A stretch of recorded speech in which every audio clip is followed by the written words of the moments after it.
Hi everyone, welcome to the Baby Sleep Magic podcast. My name is Chantel, and in this week's episode I'm actually going to be sharing with you a recent podcast that I did with Scott from Rest and Recovery podcast. And in some of the topics that we discuss is basically what to expect and how to handle adjustments, how to work through sleep disruptions, using natural sounds against white noise, how to set up the room environment for success, understand wake windows, sleep cycles, about feeding, and the importance of nutrition and good sleep. So there's a lot that we cover in this podcast. So enjoy the podcast, and I will see you in next week's episode.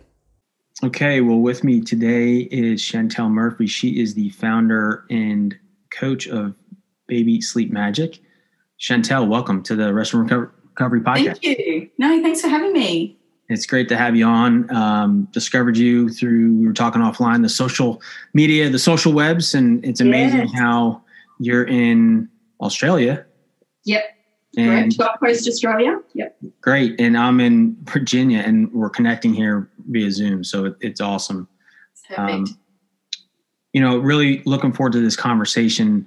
As we were saying offline, and for those listening, the birth of this podcast itself is based on my personal experience, my own sleep debt and negative consequences of that. And some of that was related to early kids, right? I have three kids and having sleep challenges and corporate America and trying to balance it all. Yeah. So it'll be interesting and fun to kind of get into this, and great that you're available to people now as a resource. Perfect. Yeah, it is. And it's really helpful for parents out there who, whether they feel like they need it or not, they're just browsing the internet. And at least there's help and support out there for parents now, where, like I was saying to you earlier, when I had my boys all those years ago, there wasn't a great deal of help. It was very difficult. I had my mum, I had a few neighbours that I could talk to, and what I seen and heard on the news. But other than that, it was quite difficult to try and reach out and get help. So it's really good that, society, the world has come where it has to give us the opportunity that we've got. Yeah. And like we were saying, we're just getting started on this. So what was your start? What was kind of the catalyst for you to get to the point that you are today with Baby Sleep Magic? Yeah, it was really started from my own personal experience, because before I had children, I had no idea. I always loved my sleep, but before I had children, I just thought, I've got this. My background was corporate, I suppose. It was events, HR, recruitment. So I often spent a lot of time doing late night functions or some type of event. So I just thought, I've got this. Having kids, up at 3 a.m. all the time, I've got this. But once Noah come along, I certainly didn't have that. He gave me a reality check pretty quickly. The first few weeks I was in my own little bubble. Everything was good and it was fine, and it was as kind of, I suppose, expected. But as the weeks and then turned into months went on, the sleep deprivation kicked in, and more the unknown. I didn't know how long he was meant to stay awake for. I didn't know how much milk he was meant to have. Right. I was always questioning myself, and coming from that background of corporate and recruitment, HR, everything was organised and structured all the time. So when I had this baby that was not organised and structured, I just was thrown. So I was just always doubting myself, always questioning myself. Is he hungry? Is he not hungry? Is he tired? Is he not tired? How do I do this? I was just always questioning myself. So, And then it got to the point where, it was about 4 months where he still wasn't sleeping very well, day or night, and I was meant to meet a girlfriend, and he was up from 5 a.m. I was meant to meet her at midday or something, and he still hadn't slept. And I called my husband, hysterical, and he's like, and I told him the story, Noah hasn't slept, I'm meant to meet Tamara. And he's like, well, just go for a drive. And I said, I'm going to drive off a cliff. And he's like, okay, I'm coming home. So he came home, he took Noah, I went out on my own. But from then, that was my breaking point. That's when we went and got help. So we did get someone to come in and give us some advice and some help. And from that moment on, I made it my mission to find out about baby sleep, infant sleep in general as well. Okay. I knew I wanted another child. I knew I didn't want to deal with how I dealt with Noah. I just wanted it a bit more of I knew it could be better. So I just wanted to, make that experience better. So it just came with research. I just researched, and then I realised there was a course that I could do, which I did, which was through America. Okay. IMPI, I think it was called, by International Maternity Parenting Institute is the course that I did. And that took me about 18 months to 2 years to complete. And in that time I had Cruise. And what I learnt from my own research, from doing the course, it was a diploma that I did, I put everything I knew and learnt into Cruise with amazing success. So, so from 10 to 12 weeks he was sleeping through the night.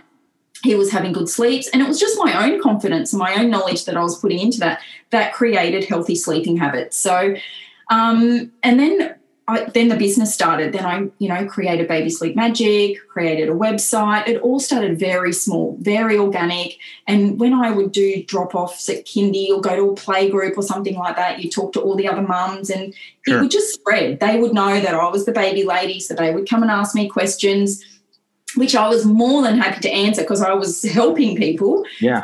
But then they told their friends, and that's how it grew. That's just how it grew organically. So from there, I then started doing workshops on the Gold Coast where, I get a group of mums to come together to a place, and then I discuss baby sleep to those mums. So that's been going for about 2 years now as well. So, and then those mums tell more people, and that's just kind of how it's grown. And then about 18 months ago, I've had an opportunity and an idea to create the Baby Sleep Magic app. Oh, neat. With Instagram and Facebook, as you know, it's so diverse. So many people from all over the world can contact you. And at the time, 2 years ago, they would contact me for information, and if the time zones didn't fit with what we wanted to try and do with a consult, I didn't have the information to just give them, which I wanted to. I just wanted to give them all the information and just send it via email, and I just didn't have that. I wasn't at that stage. So we just put our heads together and said, what can we do? The modern world, everything is apps. Everything is an app. So it took us bit over 18 months to create it, to get to where we are. After 18 months, we've developed the Baby Sleep Magic app, which is obviously available worldwide, and anyone from anywhere over the world can just log in and get the information that they need at their fingertips. That's great. So that was my goal, always been my goal, to just reach out and help as many mums as I possibly could. It's not all about sleep. It's about the nutrition that goes with it as well. It's about implementing the healthy sleep habits, making sure the environment's right, and, as I call it, the puzzle. Yeah, it's all interrelated. It is. It really is. And nutrition seems to be the biggest red flag that I see, especially with babies. Really? Yeah, really, really. That's surprising. Massive. It is very surprising, and I wouldn't have known that unless I worked with hundreds and hundreds of families over the years. I wouldn't have ever have realised that's a trigger. It's a really big trigger, especially with children between the age of newborn through about 3 years of age. Your whole story is really phenomenal. I wish you could wind the clock about roughly 15 years, but I know, right? And that last point on nutrition, as I thought about it more after I said surprise, it actually was kind of one of our challenges with our second, where it was more allergic response.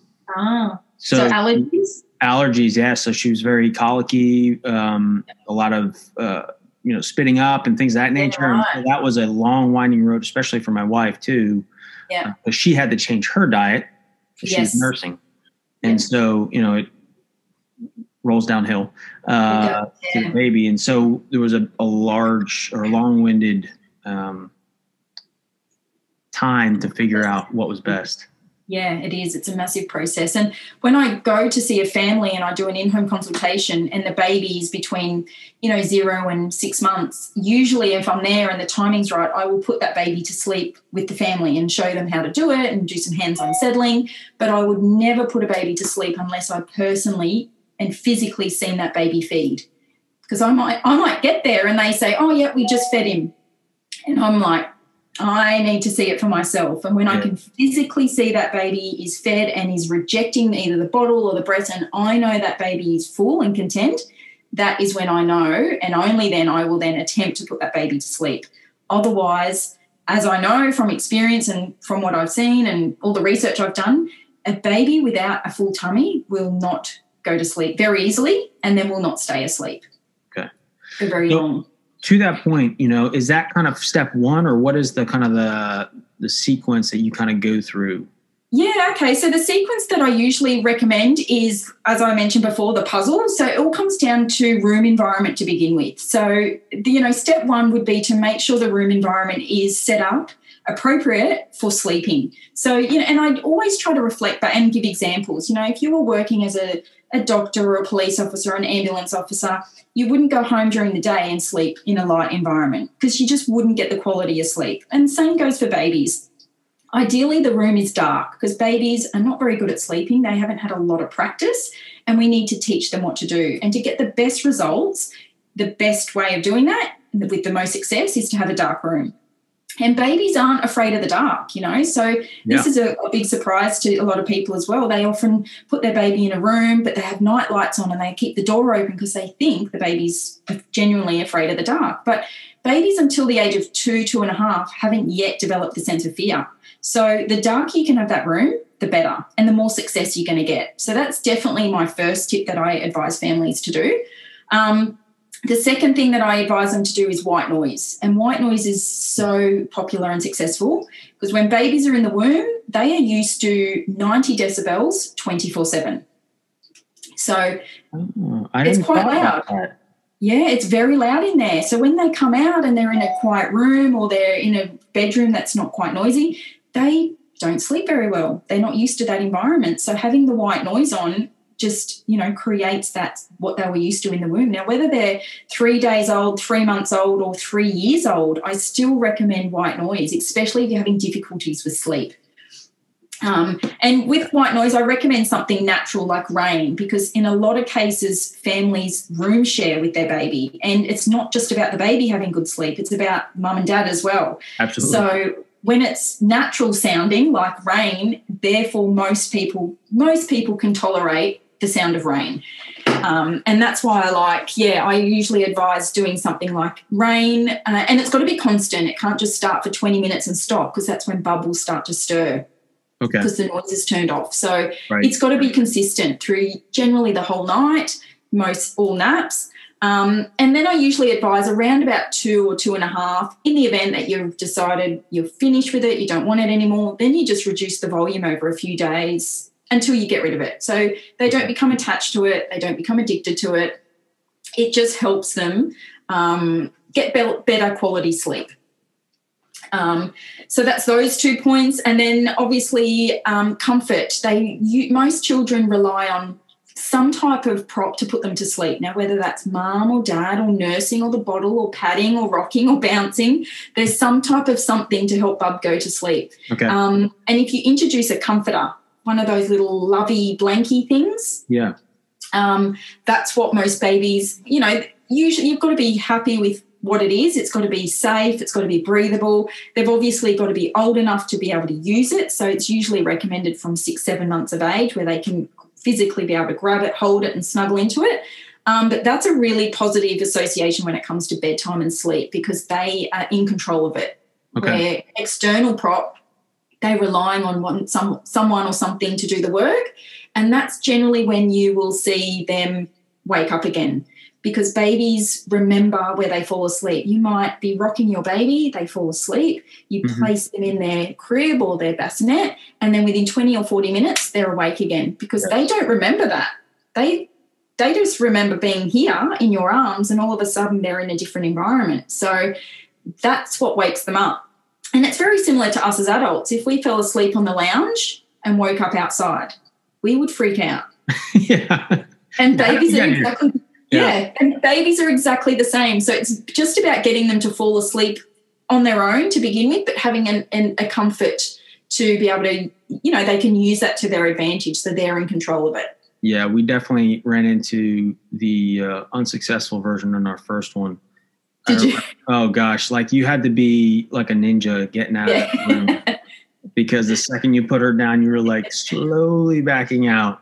Yeah. And then your ankle cracks or your foot cracks and then it's all over. You got to start all over again. So, it's a very familiar thing that, so many parents experience and can be avoided. It can certainly be avoided.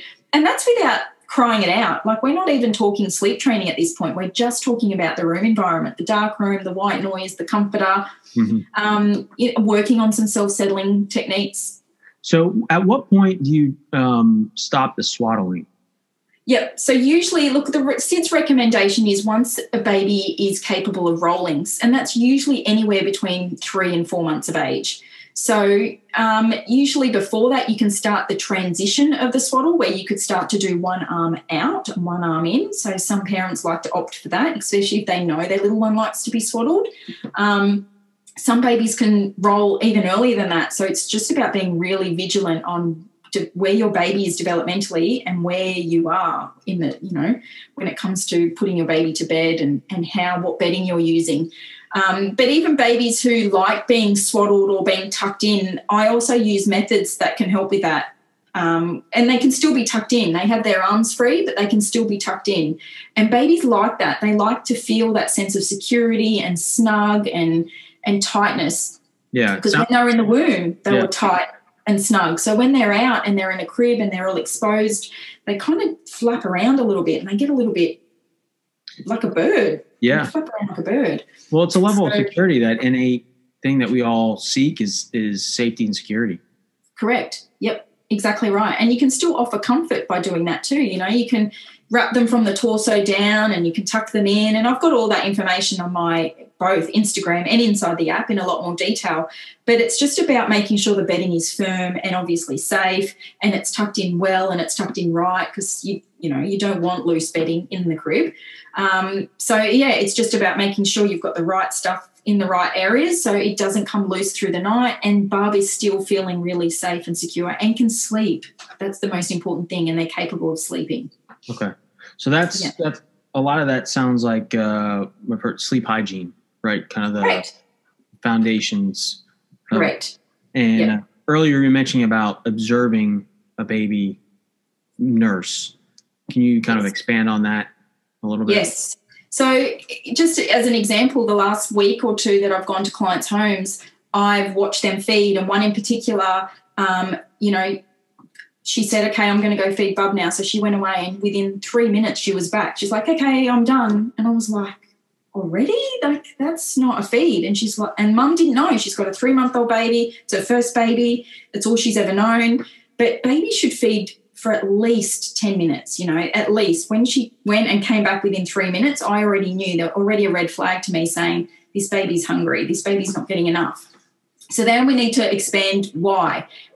How are you holding Bub? How is she feeding? Is she too sleepy to feed? So then we look into all those things and find out what's going on. Is Mum's milk supply not as strong? Is she not latching very well? Like, we just need to look into all those things, because food and nutrition is an absolute critical part of sleep, and not just self-settling. And then this again comes down to we're not even talked about sleep training at this point. It's purely just setting up the right foundations for sleep to occur. And without a full tummy, whether it's breast or bottle, that baby, you might go to sleep if you're doing lots of patting and lots of hands-on settling and motion and bouncing and rocking, but they'll probably be awake within 20, 30 minutes as well.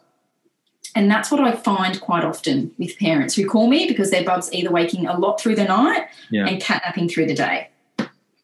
And that comes down to nutrition. Yeah. Okay. And that's definitely what we had for 1 and 2. Our oldest, just was like a snacker and was up a lot and was like constant. I blame the nurses for that, because I felt like they were constantly bringing her in the hospital. Yeah. And that's the thing, you want to avoid snacking, because even as an adult, when we go to we have a big dinner, or we go to a buffet, or you can eat, you come home and you are full. You just want to veg out and just relax and go to sleep. And that's as an adult. And babies are the same. They want to get that sensation of full. And if you're snacking all day, even as an adult, if you're having milkshakes and salads all day, you just don't get that sensation of being really content and full. Yeah. And babies are the same. So for babies who snack all day, we try to, break it up a little bit. We try to extend things out. So when they do get a feed, they're ravenous. They're hungry. They're feeding, and they feed well. They're not just going to have a little snack, do them for 20 minutes, have another little snack for 20 minutes. We want to give it at least a good couple of hours so they are hungry, and then they feed, and they feed really well. Okay. So is there something else that, parents should be cognizant of around the newborn phase? Wake windows is probably the big one that a lot of people aren't aware of, because babies in the newborn phase, they're only capable of staying awake for 45 minutes. That's all they're capable of doing. And me as a new mum, I had no idea. I didn't know wake windows existed. There was no such thing. So that's just one thing that really threw me. But new babies in particular, are really only capable of staying awake for 45 minutes. And in that 45 minutes, you've got to be aware enough that in that time they've got to be fed, burped, changed, and put back to sleep. And you really don't have a lot of time for anything else in the very first few weeks, because they generally, as long as they're healthy and all good, feeding well, they should spend more time asleep than they do awake. Okay.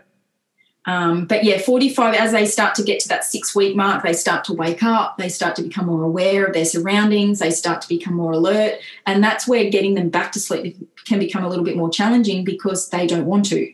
They want to look, and that's where that fine line is, because they can only stay awake at this point 45 to 60 minutes. Any longer, they get overtired. When a baby at that age gets overtired, it's like a light switch. You've got to do everything in your power at that point to get them back to sleep, because you've missed the boat. Okay.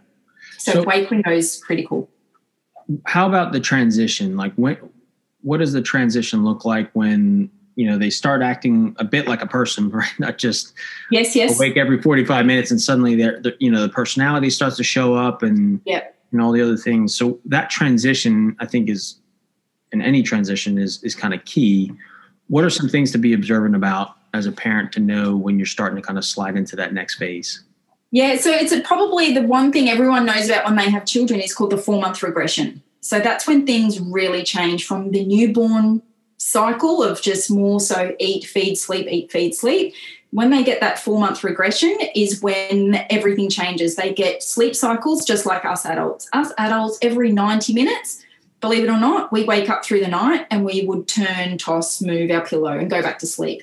Babies are exactly the same, but their sleep cycle at that age is 45 minutes, 40 to 45 minutes. So if a baby at that age can't fall asleep independently, that's when they will then wake up frequently and require whatever happened to put them to sleep to redo that. So if you were rocking or nursing or bouncing and put them to sleep that way, they'll wake up in 45 minutes and require you to either rock, bounce, nurse to get them back to sleep. Okay. And that's the difference. That's when they go from newborn phase to more like adult sleep cycles. Okay. So it's around 4 months. So how should, parents kind of manage their own expectations for baby and actually themselves as well? We kind of alluded to that earlier. Yeah. We're all in this together. Yeah. In the house. It's so tricky. I think mothers and parents, especially new parents, are so hard on themselves. There's so much information out there, not just on Google, but everywhere, social media, everywhere, podcasts, internet, books. And it's contradicting, and parents just don't know what to do and what to listen to. So then they become really overwhelmed and lost in all this information. And then there's these different apps where it tells you your baby's about to start this leap and this baby, and then they get all anxious, like, oh God, they're going to. So then you've got this non-sleeping parent with this really anxious, no confidence. It's just a disaster. Yeah. Information overload.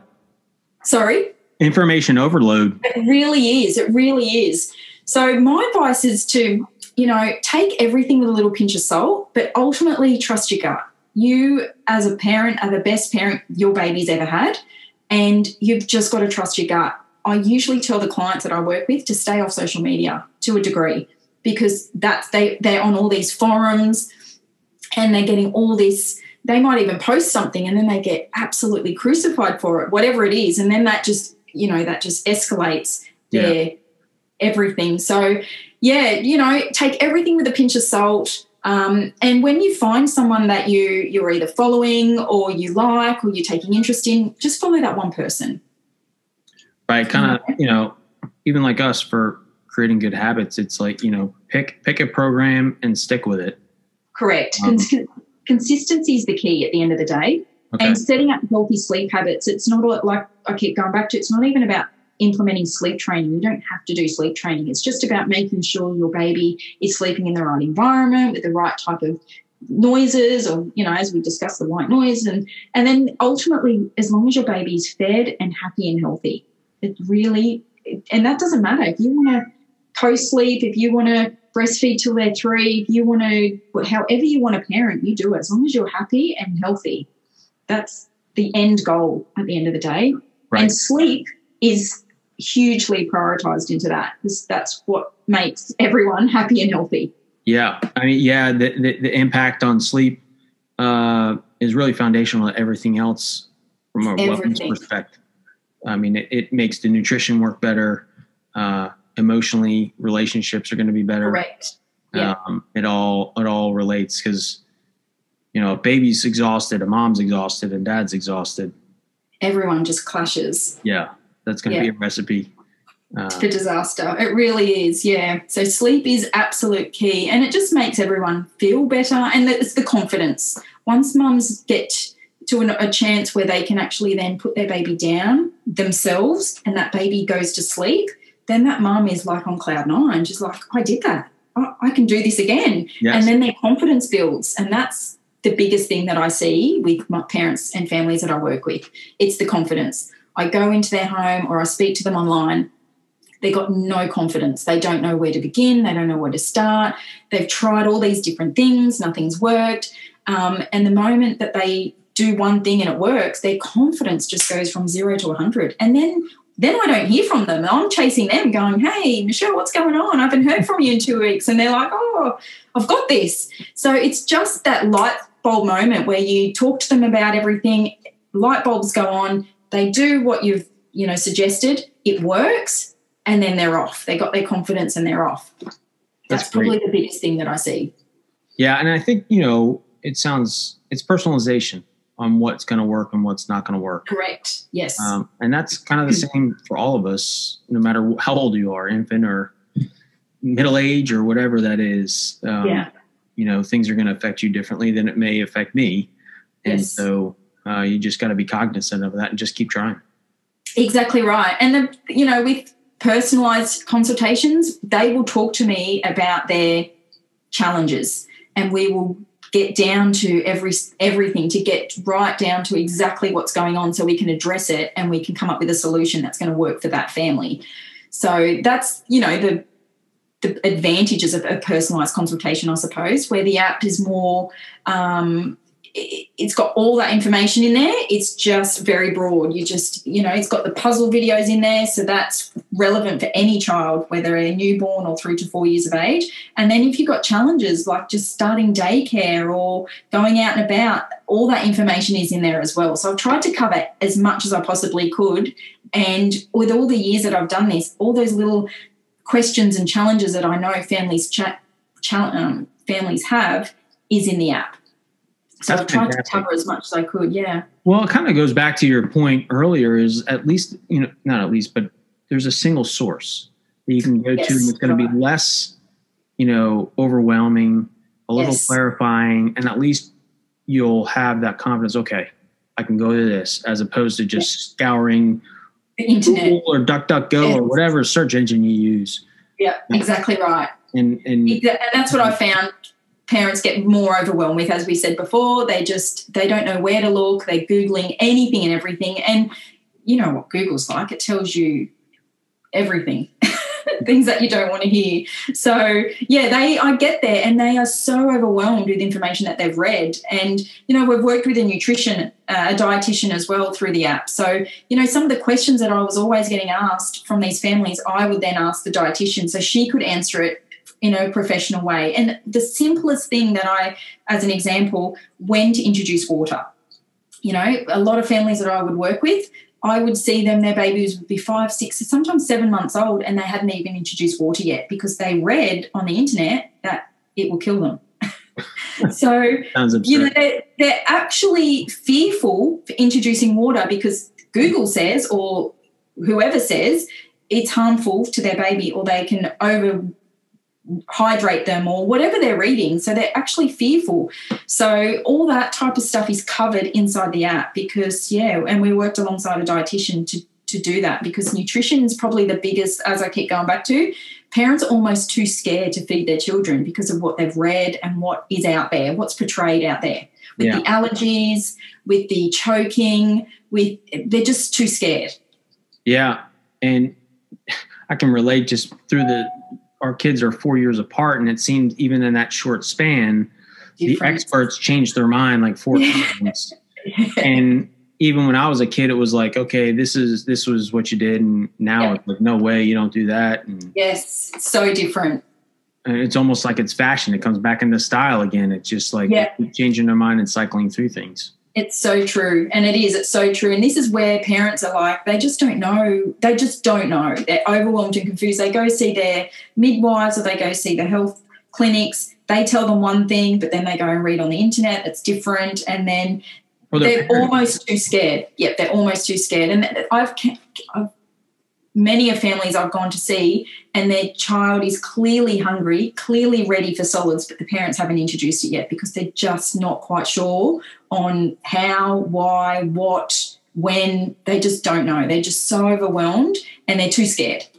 So to that point, when do you introduce the solids like that? So the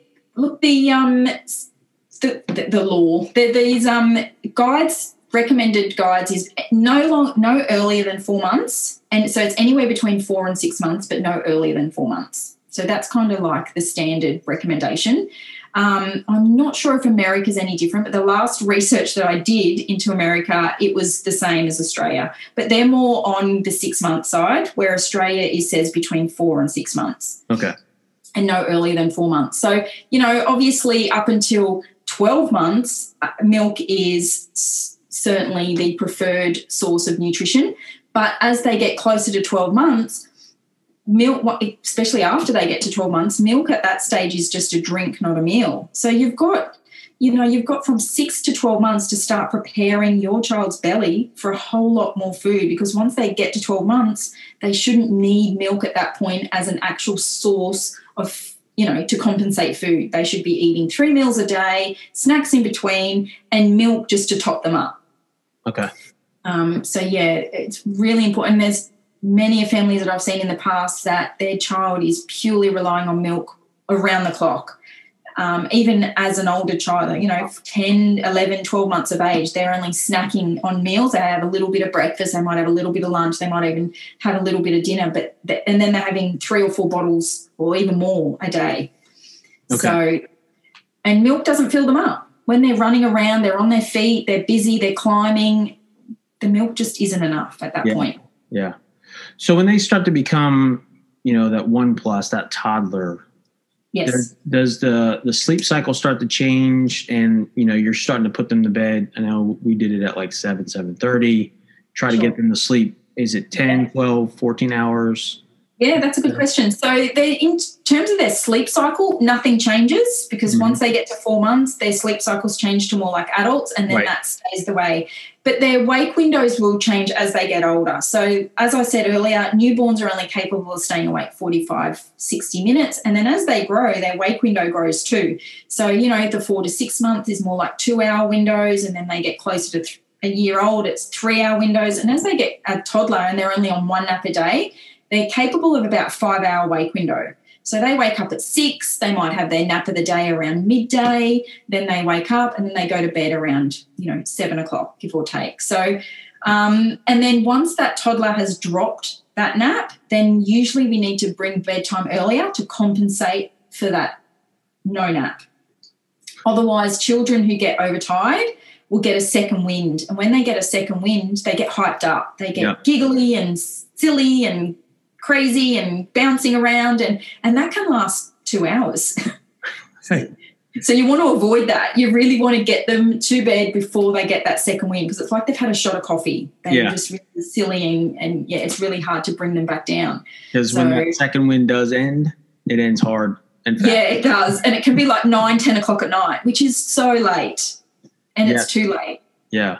So is the optimal sleep at night like 12 hours? Like, It changes. Every baby's different. It's anywhere between 10 to 12 hours. And that's the same goes for even younger babies. So some younger babies might do best on 10 and a half hours sleep. And that's just the way they are. They might be genetically early risers. They're up every day at 5 or 5:30.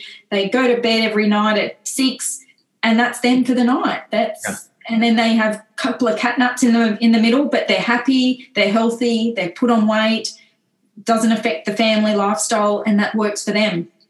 Other children need 12 hours uninterrupted, bang.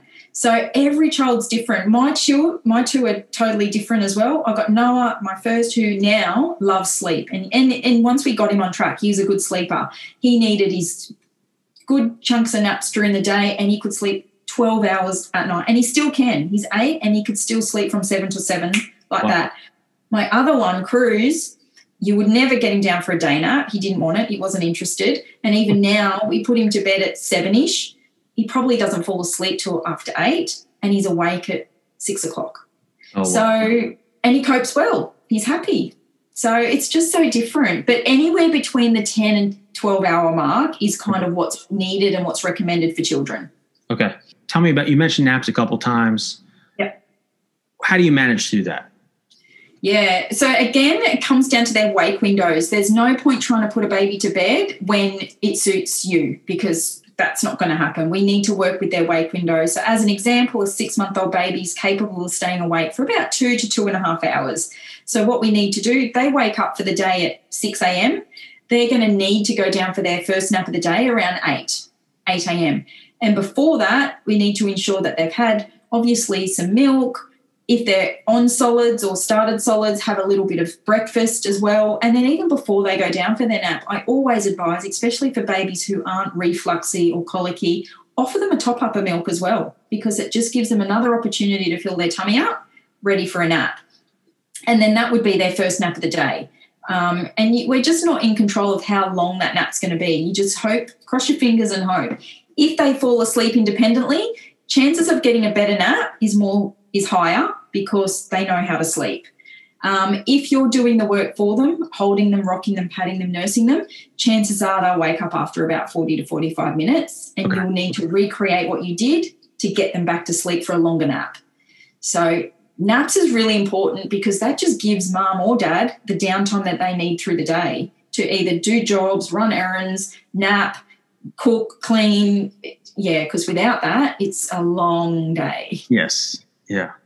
Especially when you start tacking on others too, multiples. Yes, other children. And then you want to try and sync them so they're napping together, which can be difficult, but it is achievable. I did it with my boys. They're 14 months apart, and there was probably more days than not where I got them to nap together, because that was just so important for me to just have at least an hour to myself during the day where I could do whatever I wanted and they were just going to be asleep.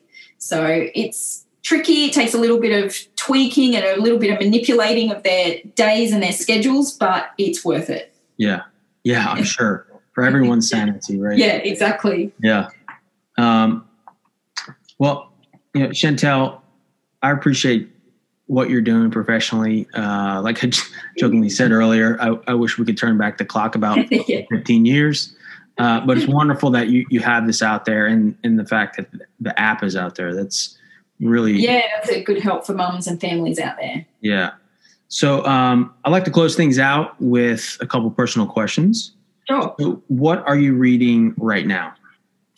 I'm reading a book called, I think it's called What Women Want. And it's, let me Google it.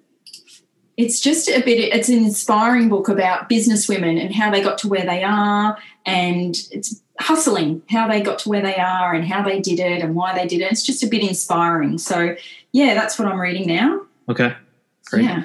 So what are you listening to, be it music or podcast? I really like listening to Founder is a really good podcast that I listen to.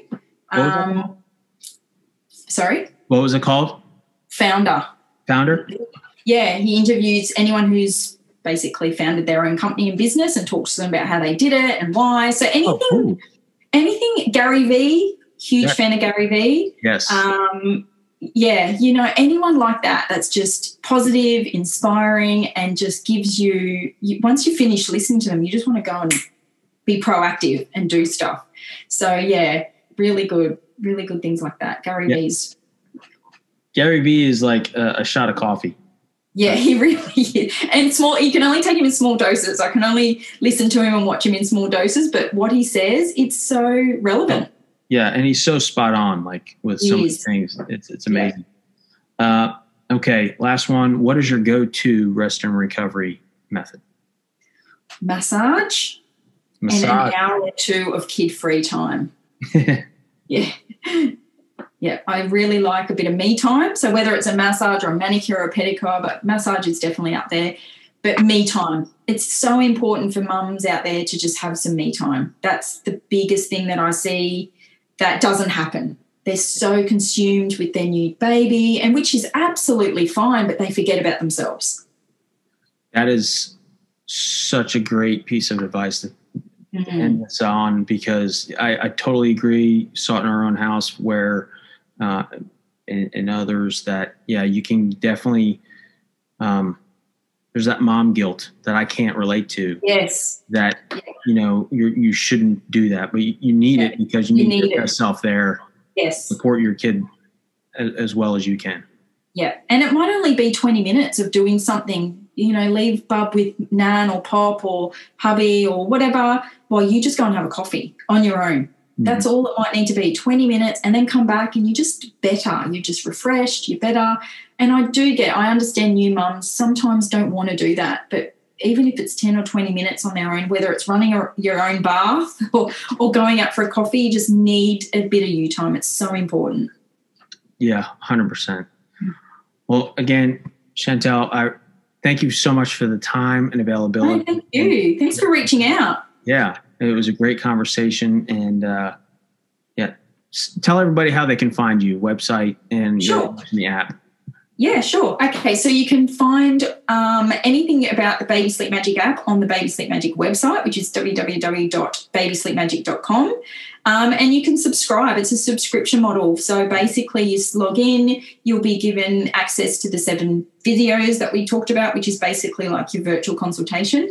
And then once that's finished, you put your baby's details in and you get all the information you need for your baby right now. And that's why I created it as a subscription model. So as your baby grows, the app grows too. You continue to get the information you need as your baby grows. And I didn't want them to get overwhelmed and bombarded, as we've talked about, with all this irrelevant information that they don't need. There's no point signing in as a newborn and getting stuff for a 6-month-old. It's just overwhelming. You don't need to know it. It's not relevant.